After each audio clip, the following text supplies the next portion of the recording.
Hello everybody, welcome back to my garage and welcome back to the video series of doing my StewMac Rare Pedal Kit for the Two Kings boost pedal. What we're going to be doing in this video is basically getting us up to this point right here. As you can see, the board is completely populated now with all the resistors, all the capacitors, diodes, everything is on the board and ready to go. So let's take a look at the video and see how we got to this point right here with getting everything populated on the board. So in preparation for starting this, what I've done off camera is I've went ahead and went and inventoried the entire kit. The resistors that it gets, they're color coded. And they're usually going to have 5 bands on them. They're very hard to see, the bands are. Basically I have to use a light with one of the magnifying glasses in it. But a better way to check it and to make sure of it, set your voltmeter, set it to ohms, and then you can check each individual capacitor. Like this one's reading 221 or 220, so that's my 220K resistors. So you can go through and check them like that. Also in preparation is I've taken the circuit board, the 2 circuit boards out of the holder. They were originally in this big holder here, both of these. And what I've done is I just took a razor saw, cut them loose from there, and I have the 2 separate boards now. And what we're going to do is we're just going to start going through the direction. The first thing it's calling for is to put resistors in. Now resistors, or diodes actually, rectifier diodes. Now these diodes, they do have a north and a south when you put those in. You don't have to worry about it for resistors. Resistors don't. You can put them in either way. But diodes, you have to put in a specific way because they do have a north and a south on them. And it does help because the circuit board actually has those positions as well. So what I've got is I've got 3 of one type, 4 of another type, and 8 of another type. So what I'm going to do is I'm going to put the 3 in first, and they're going right here on this spot. And the nice thing about it, the board actually has a line showing, because each diode is black and then it's got a silver line at one end. So that lines up with that. So basically what we're going to do now, put it in my holder, and that way I can bend the legs over. And now making sure that I got it in the right spot, I'm just going to line it up, and you just feed that down into the board. So what I'm going to do is do the same with the other 2. Then what you do is once you've got it installed, just kind of bend the legs over, and that's going to hold it in place. Now what I'm going to do is, because I don't want legs sticking out all over the place, I'm going to go ahead and solder these 3. Now I've got my soldering iron already heated up. I always solder from the back side. I hold my solder there for about 4 seconds, or my iron there for about 4 or 5 seconds. Heat everything up. There we go.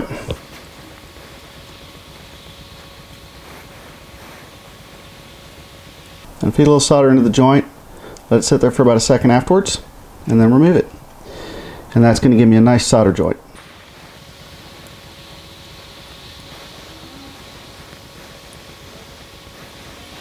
Now with some clippers, just clip off the excess. There we go. First 3 components soldered onto the board. Now what we're going to go through, and we've got the rectifier diodes. We've got 4 of them that we need to put in. Those go in these positions here, labeled D12, D13, D5, and D6. And again, it has the lines showing which way you need to orient the lines. And then the pictures are also there as well. Also on the board, if you look at one closely, you have, for the ones with the positive lead, which is the one with the end on it, or the line on it, that's the positive end. On the PCB, it's got a circle inside of a square eyelet, whereas the negative is round.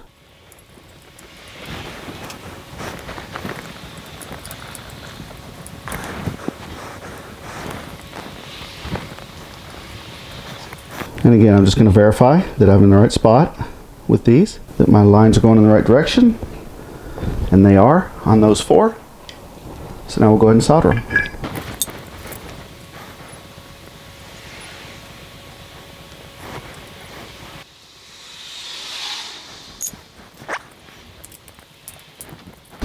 And then the next one that we want to put in, there's 8 of these diodes, and they're going to go 4 here and 4 there, again with the positive lead pointing that way.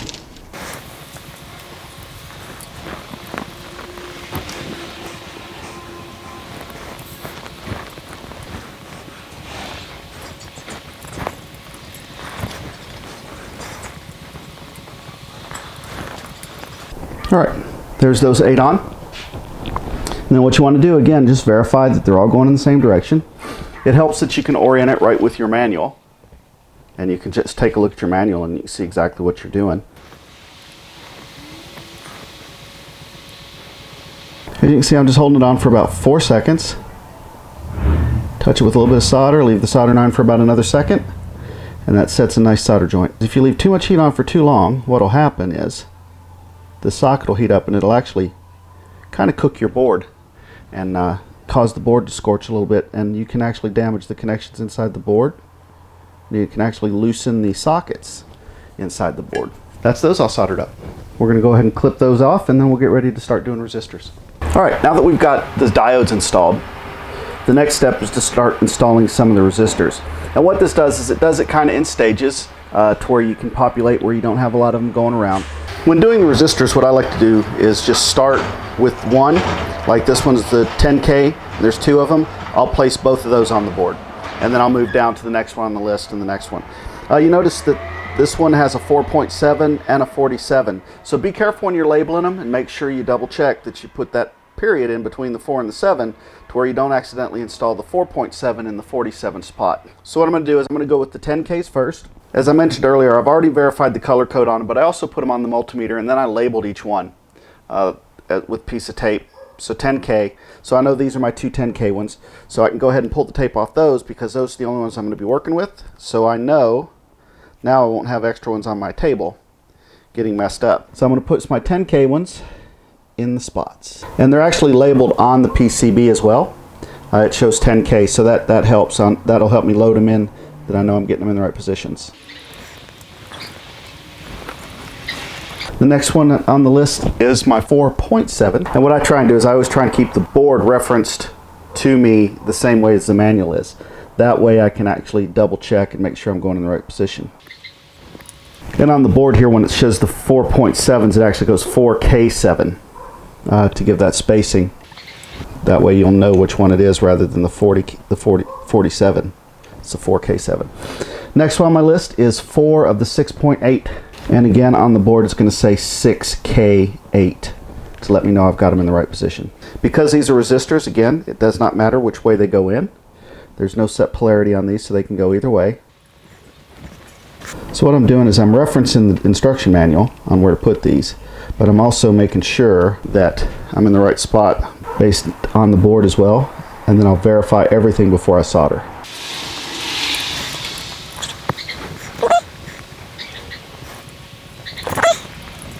Because I've got quite a few right now, I'm going to go ahead and solder these and get everything out of the way.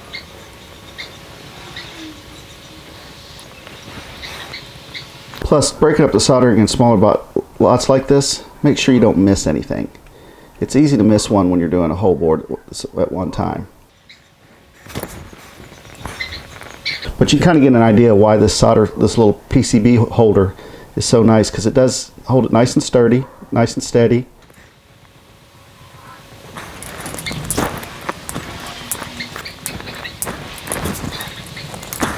I've got 2 of the 47s to put on. And the next one are 1K resistors. I've got 2 of those to put in.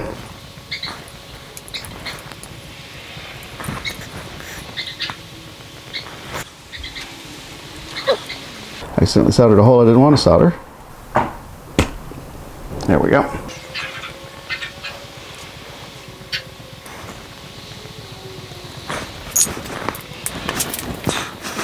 Alright, so for this next group, it's got 2 capacitors I need to install, or 2 resistors I need to install.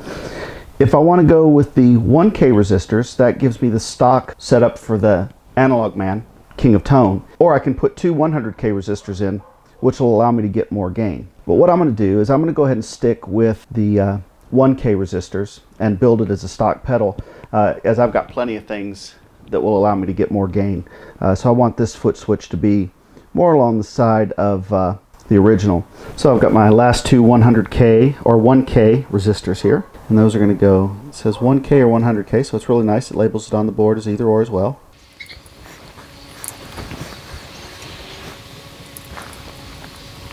And again, I'm going to slide my board out a little bit to get these solder joints in where I want them.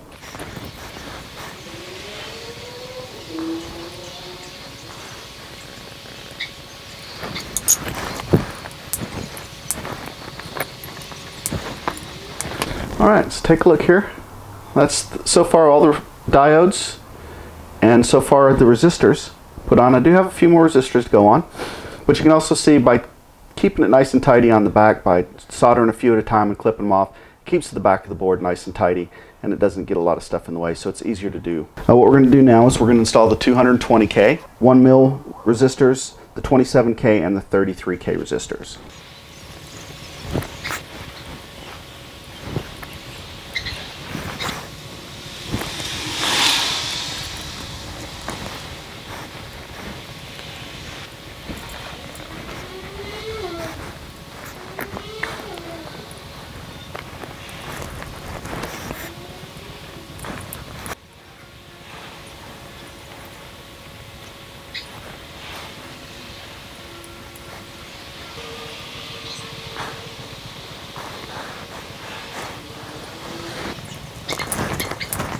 And here we go. Here's our board with all the resistors and diodes installed on it.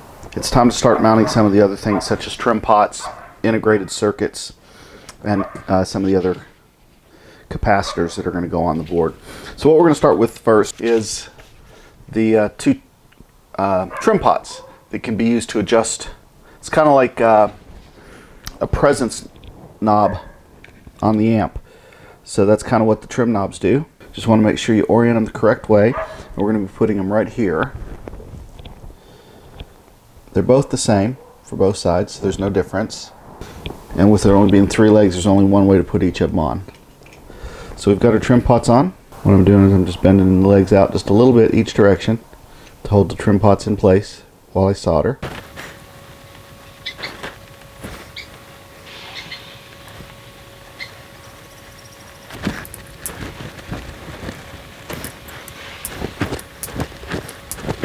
Now, the next thing to install, we're going to install the dip switches next.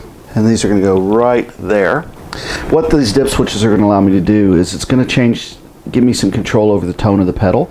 I can use it as a clear boost, I can use it as an overdrive, or I can use it as a distortion. And you can separate the two channels. So it makes it really nice for doing that.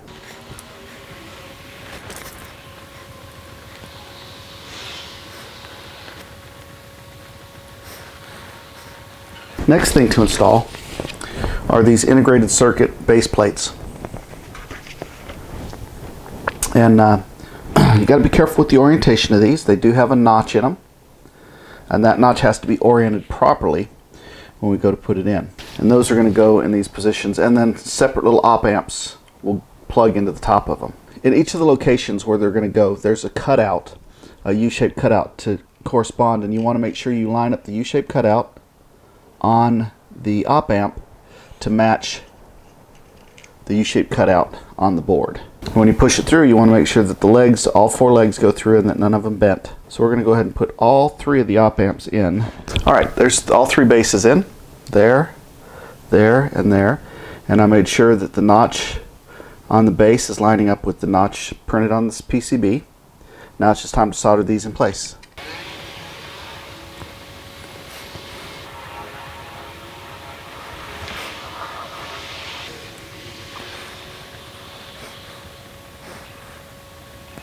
Alright, there's those pieces soldered on. Alright, and now what we're going to do is we're going to attach the actual op amp to the base of each one of these. And there's 2 different ones. So I've got a 4580D, I've got 2 of those, and I've got 1 of the other one. So the 2 085Ds go here, and then the 3rd separate one goes right there. A small dot on the upper left hand corner of the chips must be installed on the same end as the U-shaped cutout on the socket. And you can barely see it, but there is a little circle right on that corner, and that circle needs to go towards the same end as the U-shaped cutout. So once you get the legs lined up into the sockets, then you just push it down to seat it down.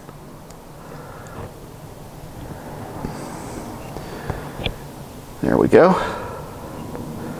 Properly situated on there. And there we go. Those with the 3 op amps installed. The next thing is we're going to install is we've got some capacitors to install. So when you're installing the capacitors, a couple things that you want to watch out for.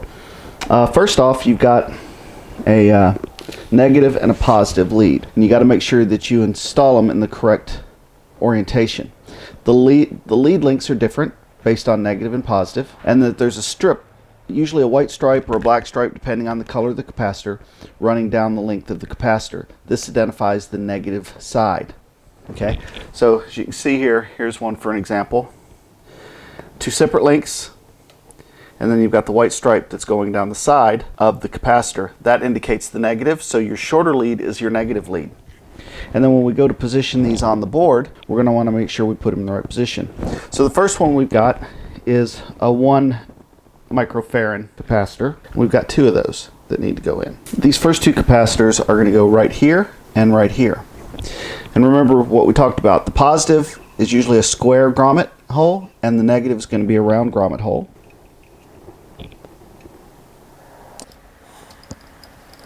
Making sure we got our stripes oriented in the right way. Make sure we got everything right.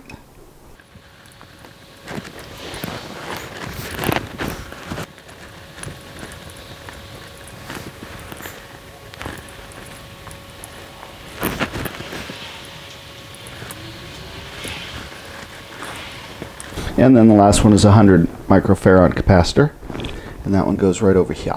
There we go. All of them are installed on the board. Nice thing about it is you can see the picture actually shows where the stripes should be oriented, and as I have this towards me, all the stripes should be pointing outboard or down, and that's exactly where they're at. So now let's just go ahead and solder these into place.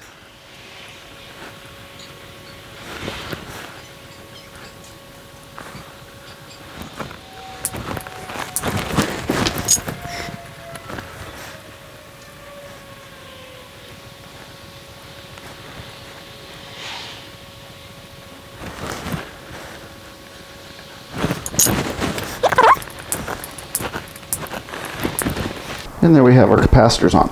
Okay, we've got a few more capacitors to put on now. These are going to be square capacitors or the smaller disc style capacitors. We're going to go ahead and get those installed. So these are non-polarized capacitors, which means I can go on either way. Left, I can put them on either way. It doesn't matter. There's no negative or positive leads on these. The first ones on the list are these 100 farad. Those go here.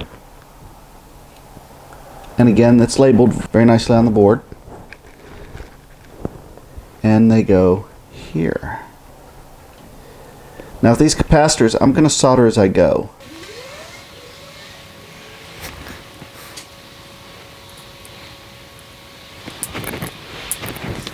Next on the list are some 22 nanofarad capacitors. Those are going to go here, one here, and then one here.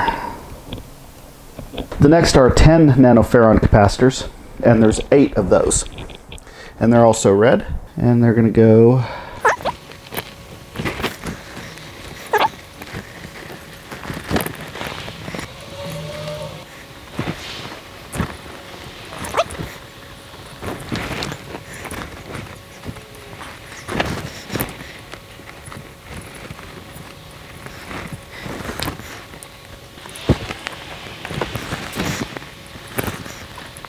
then we have some 0.1 capacitors. Those go, so right here's one. And right here is the other one. And then the last two are 1.0. And those are going to go one here. And I'm just flipping these over so that all the lettering stays in the same direction. It's just kind of a attention to detail thing that I do.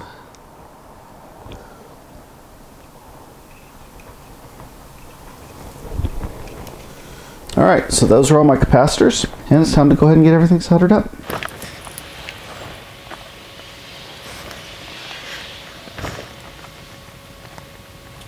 And this is where you want to be careful and make sure you get every connection, because as the board's filling up, you got more and more connections that you have to worry about.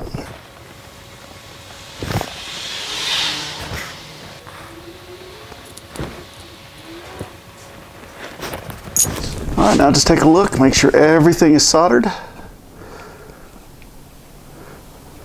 Alright, just going to clip the ends off all of these, and we'll be ready for the next step. So that is the board populated.